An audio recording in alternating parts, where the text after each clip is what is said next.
Oh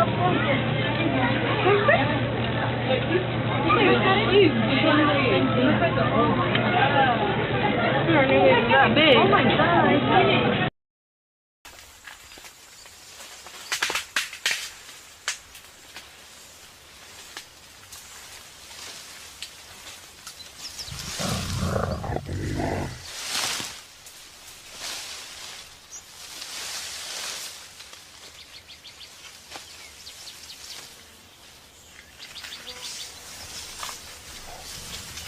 When approaching the animals, scientists try not to be too quiet. Mountain gorillas like to know when people are near.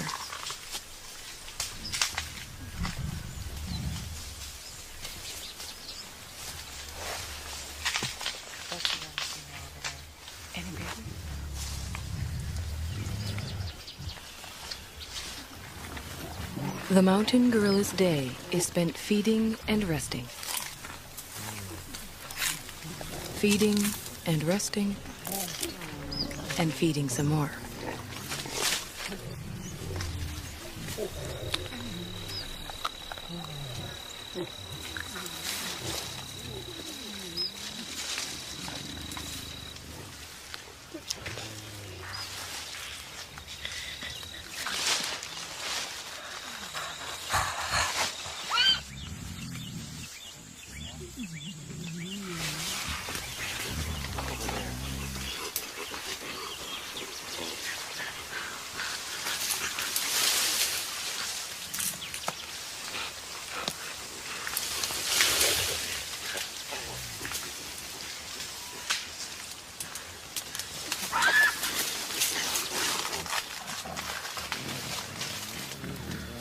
There are only a few hundred mountain gorillas left in the world.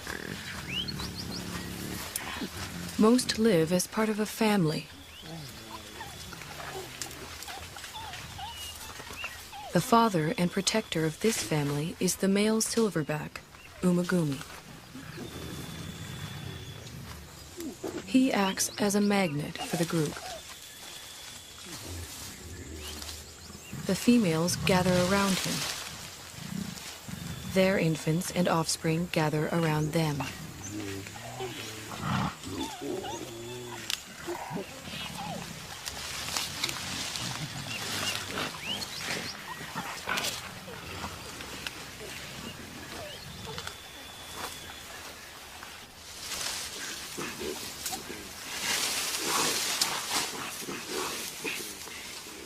Mountain gorillas are social animals.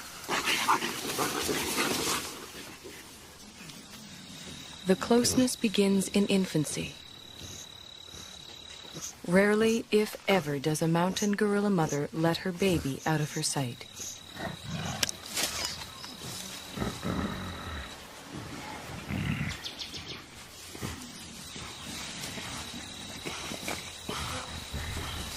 The baby, for his part, likes nothing better than to make contact with the other members of the group.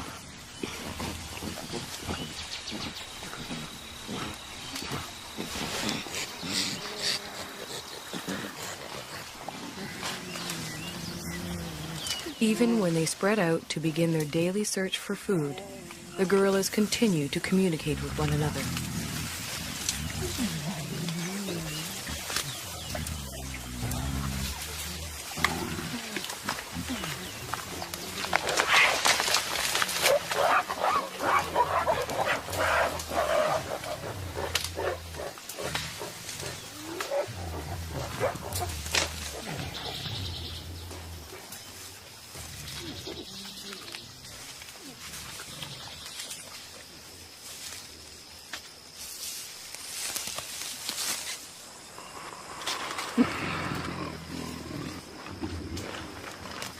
While the adults devote most of their waking hours to foraging for food, the youngsters devote most of theirs to play.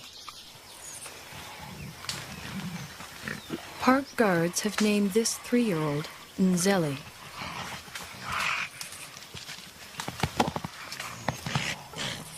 They call his friend Imvura.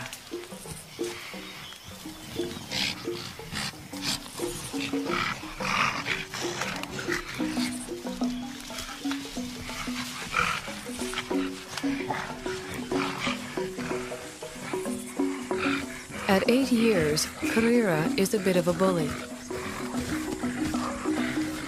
Moshoshwe is only 4.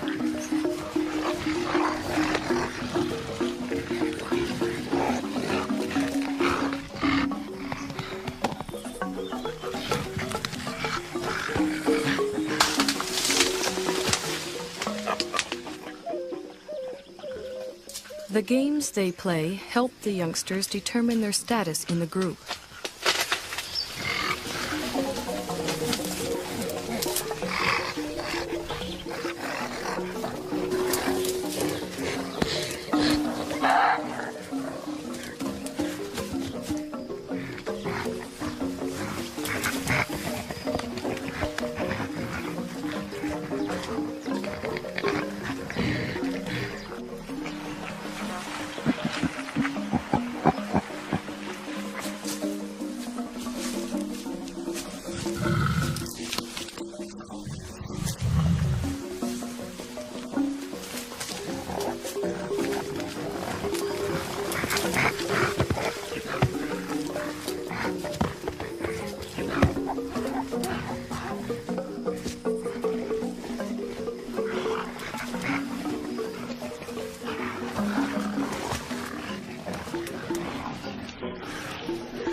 Childhood can last anywhere from 8 to 12 years, but the gorillas' need to maintain their status never seems to end. Any opportunity to reinforce the hierarchy is seized upon.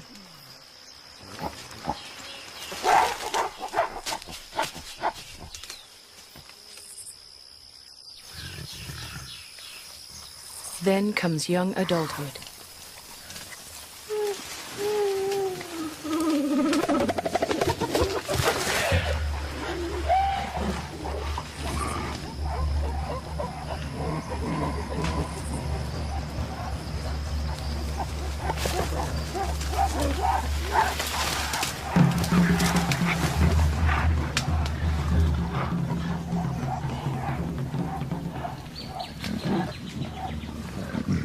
At 13, Intwari has the beginnings of a silverback and his first real sense of the power that comes along with it.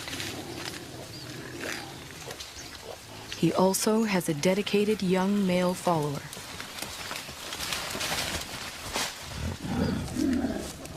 But what Intwari really wants is the attention and allegiance of the females in the group.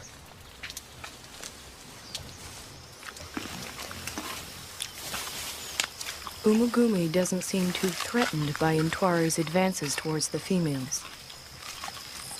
Well over 400 pounds, the dominant male silverback could easily discipline the younger one, or throw him out of the group altogether. For now, Umugumi seems content to focus on the local vegetation, of which he eats some 50 pounds a day.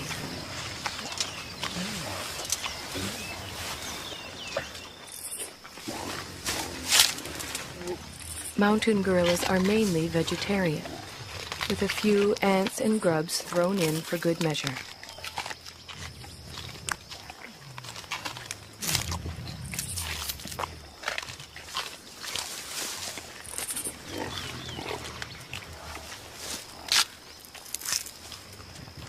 Their staple diet includes a bitter, stinging mixture of thistles, nettles, goosegrass, bamboo, and wild celery.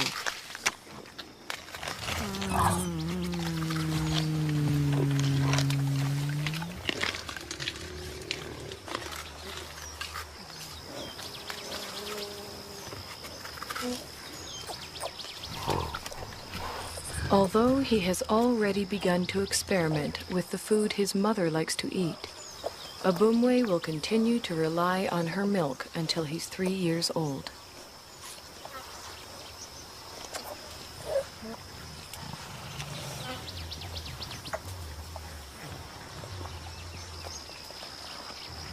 By the time he's 4, Ubumwe will be strong enough to forage on his own.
Mountain gorillas are generally well adapted to the world in which they live.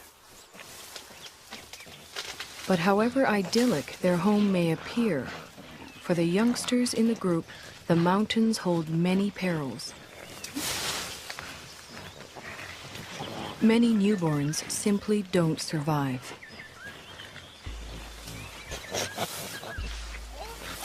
Mbele gave birth 2 days ago. It will be several months before she can even let go of her baby, much less let him out of her sight.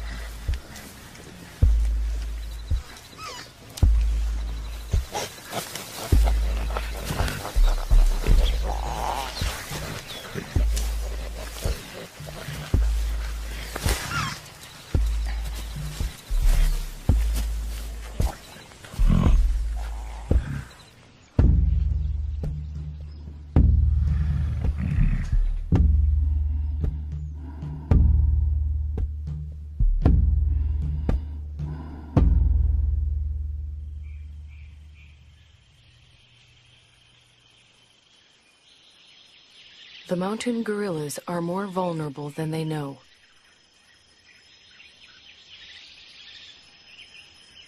Their ancestral home is much smaller than it once was.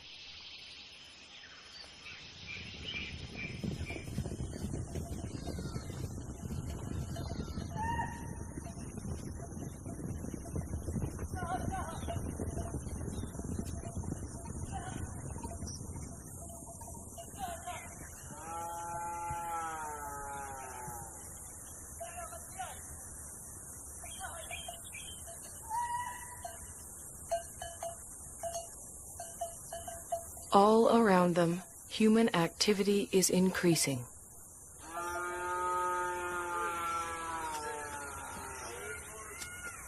Yet the mountain gorillas continue to live and move in ways familiar to them for generations.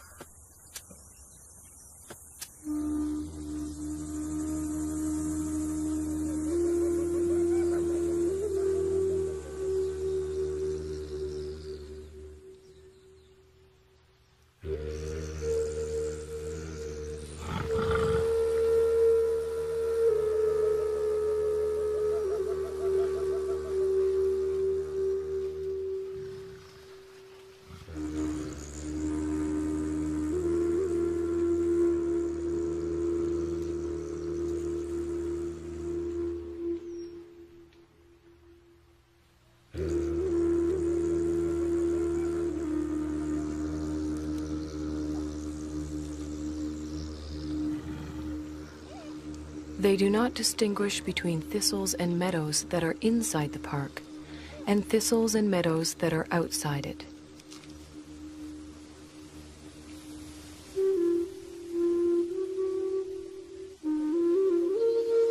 They simply go where their never-ending search for food takes them.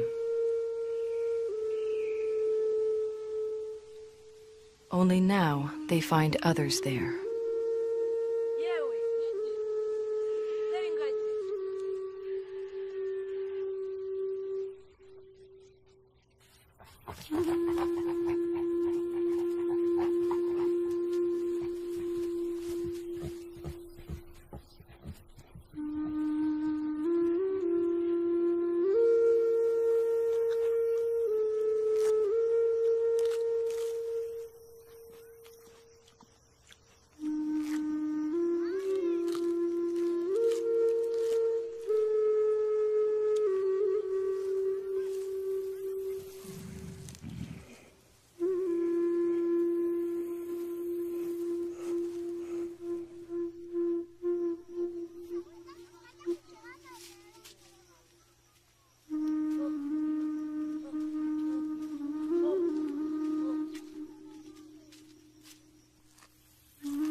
Both the mountain gorillas and their forest sanctuary now receive official protection.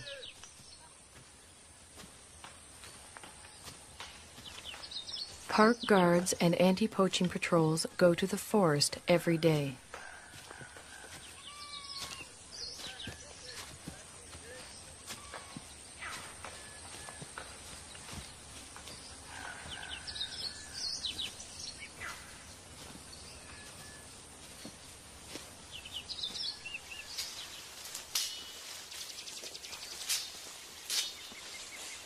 To protect the gorillas and all the other wildlife, the patrols search for and destroy snares that local hunters have set for game.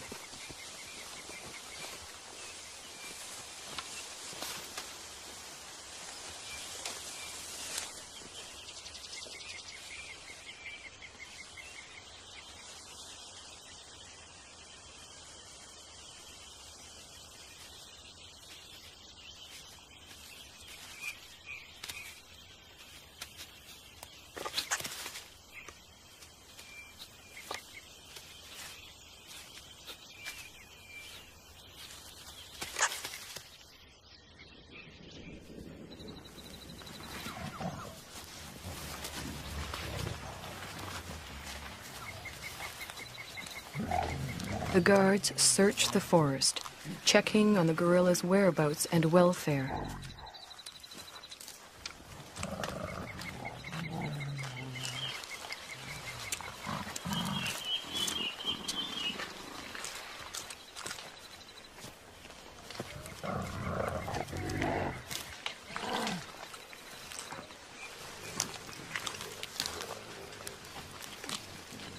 The same guards who name the mountain gorillas at birth follow their progress for years, watching as the gorillas grow to maturity. Over time, a close relationship develops, a bond between the animals and the men.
Almost every day it rains. The mountain gorillas don't seem to like it. They don't seem to know what to do about it either, other than simply wait it out.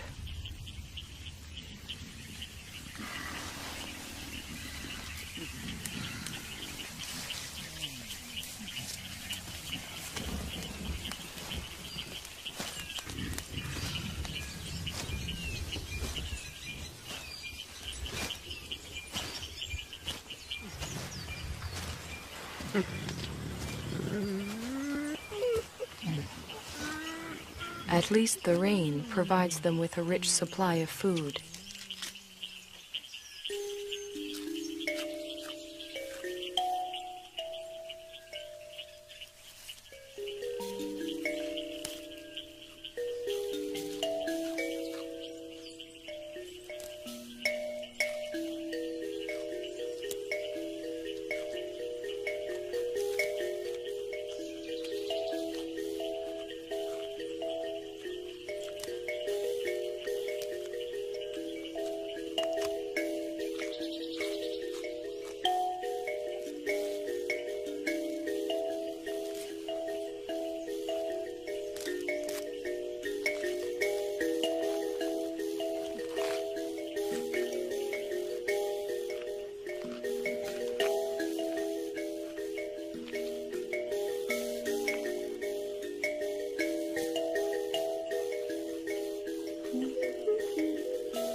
After feeding, the family gathers around the silverback, Umagumi.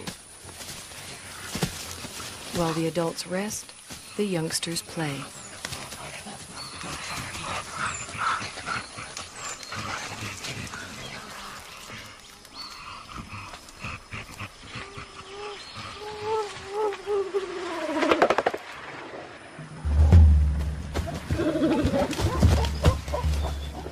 For the group's leading young adult male, it's become much more than play.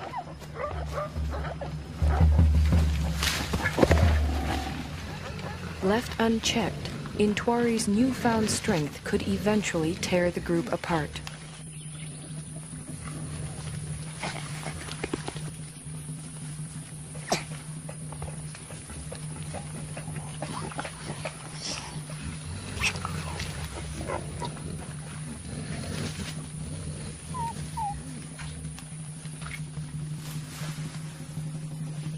The threat Intwari represents puts females such as Poppy on edge.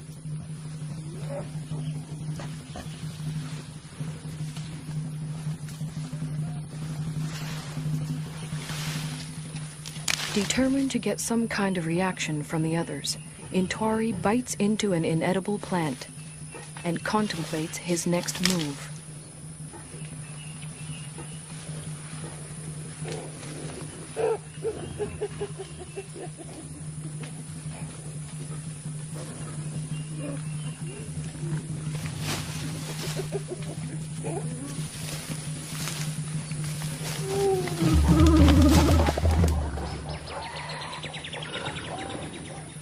This time, even Umagumi seems uneasy.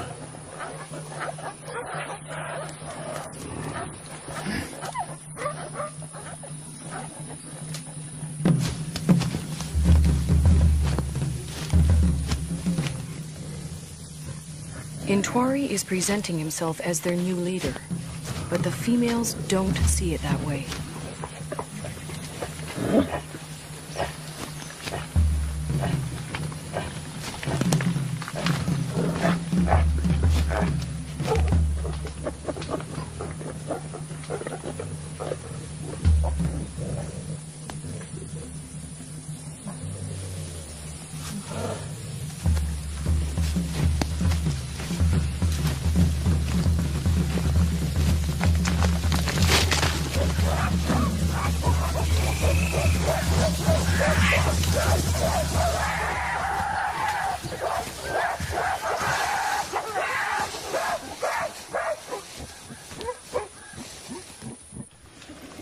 Having forced Intwari out, the group moves on.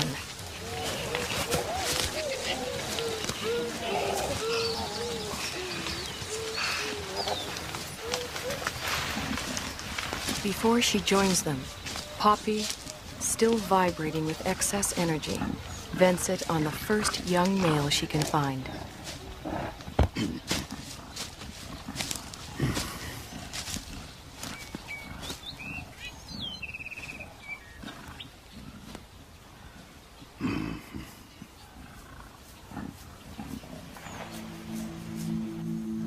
To be pushed out for good seems harsh, but what Ntwari really needs now is time and space to mature, to the point where he too can have a family of his own.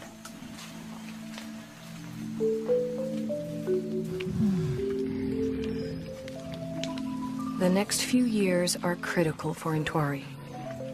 They are also critical for all the other mountain gorillas.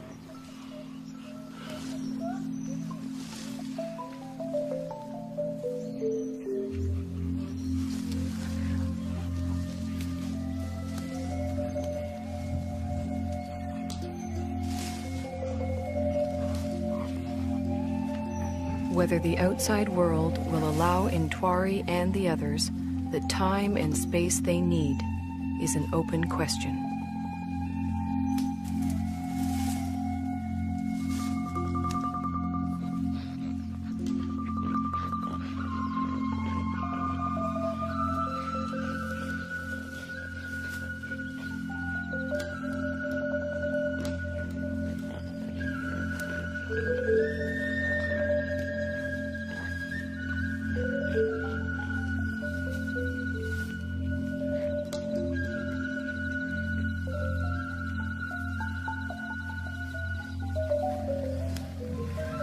One thing is certain. If the mountain gorillas are to survive, we will have to protect them and their forest home forever.